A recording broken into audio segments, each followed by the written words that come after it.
Good news po para sa mga miyembro ng SSS ang hatid ni Pangulong Ferdinand R. Marcos Jr. dahil pwede na po kayong mag-avail ng emergency loan na may mababang interest rate. May report si Clazel Pardilla.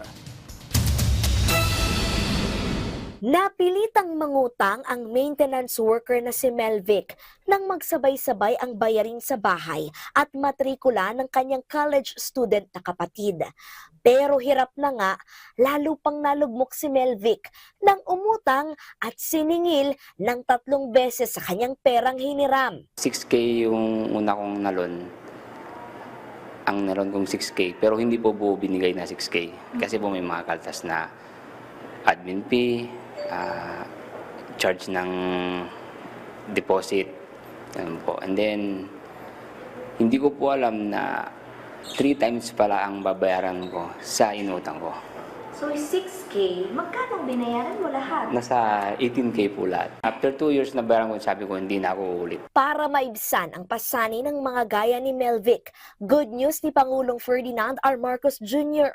Epektibo ngayong buwan ng Disyembre. Habang nasa ilalim ng State of National Calamity ang bansa, maaaring humiram ang mga miyembro ng Social Security System o SSS ng emergency loan. Ang interes, 7% kada taon. Ibig sabihin, kung umutang ng 5,000 piso, 350 pesos lamang ang dagdag singil na maaaring bayaran sa loob ng 12 buwan. Bukod pa riyan ay meron tinatawag na 6-month moratorium.